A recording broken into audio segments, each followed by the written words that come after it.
como eu vim de um ambiente onde eu não tive um exemplo dentro de casa de educação, mas eu tive um exemplo de caráter e de força de vontade de buscar as coisas. Então, minha mãe era essa mulher, sabe? Perfeito. Ela era uma mulher à frente do tempo dela, era uma mulher alegre, era uma mulher desbravadora.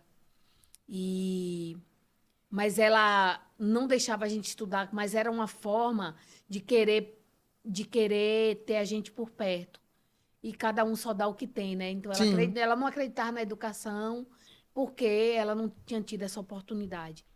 E eu fui adquirindo muito isso, então assim, quando eu fui morar no eu andava 7 km a pé, eu tinha uma madrinha minha que era a minha professora.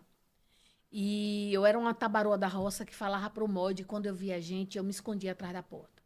Só que era uma casa de um vereador, que era presidente da Câmara de Santa Luz na época. Então andava muita gente, muitos políticos, muita gente formadora de opinião. E teve um dia que eu fui no colégio e eu perguntei ao diretor se amanhã ia ter escola. Sim. E aí ele falou: amanhã não haverá aula, a escola não sai do lugar. E naquele dia eu percebi que eu precisava estudar mais. E aí eu cheguei em casa chorando e eu pedi a minha madrinha para todas as vezes que eu falasse errado, ela me corrigisse. E eu acho que a minha sede maior por aprender veio desse lugar. E sabe o que é bom disso tudo? Sim.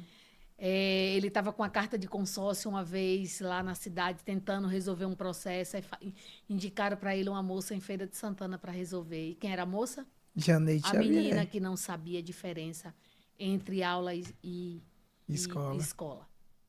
Então, eu acredito que a educação transforma, a educação muda. E eu vim caminhando nessas adversidades. Aí comecei a crescer, beleza. Achei que eu estava pronta para abrir uma imobiliária. Comecei a reformar o ponto, aí veio um segundo momento desafiador. Investi todo o dinheiro que eu tinha no ponto, ficou pronto o primeiro lockdown da pandemia, Sim. 23 de março de 2020. A semana passada, tem 15 dias aí que eu completei 6 anos empreendendo. Então, assim, eu precisei alimentar minha fé para meus medos morrer de fome, né? Porque era muito medo, meu amigo. Vitor, estudante de medicina na época, Vitor, seu filho. e a notícia chegava primeiro na minha casa, né? Então, eu não sabia se no outro dia eu ia abrir.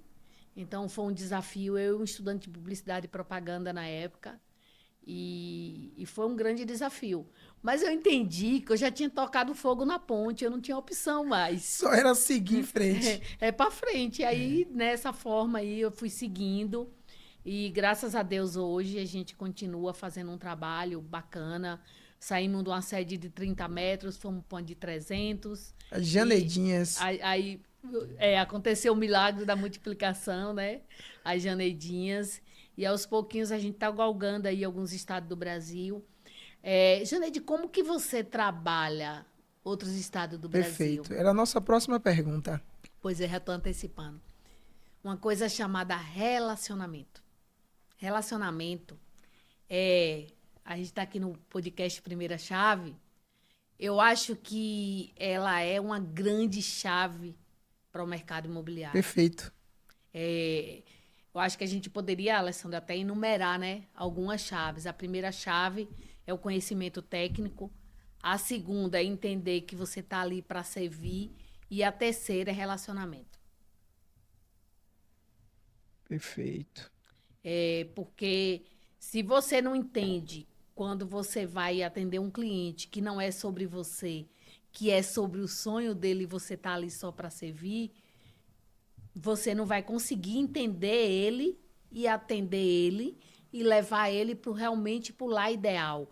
Seja ele para morar, para investir, ou até mesmo uma casa mesmo de aluguel. Perfeito. O corretor que está aí, que trabalha com aluguel.